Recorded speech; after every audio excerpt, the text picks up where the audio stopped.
इस कहानी में हम जानेंगे कि रिश्तों में बेवफाई करने का क्या नतीजा होता है और जिस रिश्ते में विश्वास ना हो, प्यार ना हो, सिर्फ लालच हो, वो रिश्ते कभी नहीं चल पाए।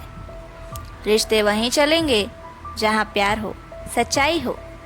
जो रिश्ते झूठ की बुनियाद पर खड़े हो, उसे एक ना एक दिन टूटना ही होता है। किंजल और कामिनी दोनों ही बहनें थीं, लेकिन दोनों के बर्ताव स्वभाव में ज़मीन और आसमान का फर्क था। किंजल बहुत ही संस्कारी और गुणी थी, लेकिन वहीं कामिनी बहुत ही अलग विचारों की थी। किंजल के लिए प्यार और रिश्ते सब कुछ थे, लेकिन कामिनी के लिए पैसा सब कुछ था। उसे अगर दौलत मिल जाए तो वो सब कुछ छोड़ सकती है। किंजल का एक दोस्त था, समर। वो दोनों बेस्ट फ्रेंड्स थे, वो भी बचपन से। वो थोड़ा गरीब घर में था, लेकिन इस बात से किंजल को कोई फर्क नहीं पड़ता था। लेकिन कामिनी को उसे अपना दोस्त कहने में या उसे दोस्त बनाने में शर्म आती थी, क्योंकि वो गरीब था और कामिनी को सिर्फ और सिर्फ पैसे वालों लोगों से दोस्ती करना अच्छा लगता था। वैसे तो किंजल और समर दोनों दोस्त थे, पर किंजल के मन में समर के लिए प्यार वाली फीलिंग्स थी, लेकिन वो उसे कभी बता नहीं पाई। दूसरी तरफ समर कामिनी से प्यार करता था, पर उसने कभी उसे बताया नहीं था। कुछ ऐसे हालात थे इन तीनों के जिससे समर प्यार करता था, उसे उसमें कोई इंटरेस्ट नहीं था।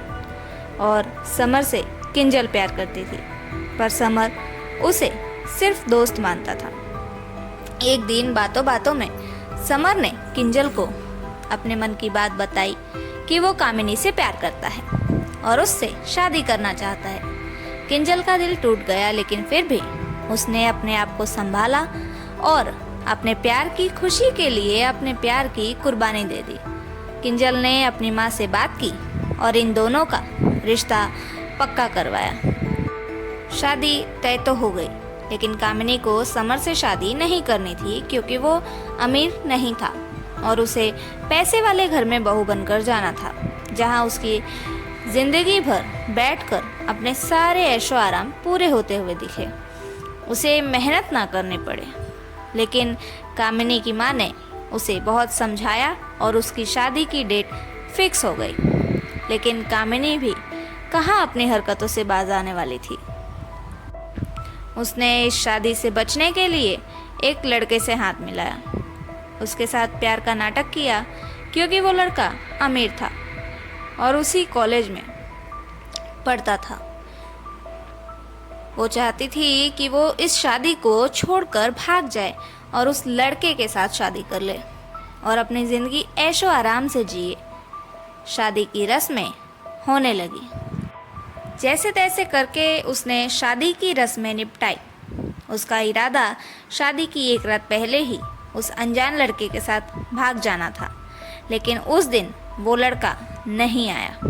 अब कामिनी के पास सिर्फ शादी वाला दिन ही बचा था। कामिनी को कुछ और रास्ता नज़र नहीं आ रहा था। शादी वाले दिन बारात भी आई। उसके बाद यहाँ अंदर कामिनी दुल्हन बनकर सज धज कर बैठी थी, पर उसे वहाँ से भागना था। ये सारे लोग बारात में बिजी हो गए और इस वक्त वो लड़का अचानक ही कामिनी के कमरे की खिड़की पर आ जाता है और उसे वहाँ से अपने साथ लेकर चला जाता है। कामिनी अपने सारे जेवरात और कीमती चीज़ें लेकर वहाँ से भाग जाती है। बीच मंडप में वो समर को अकेला छोड़ देती है, सिर्फ पैसों के लिए।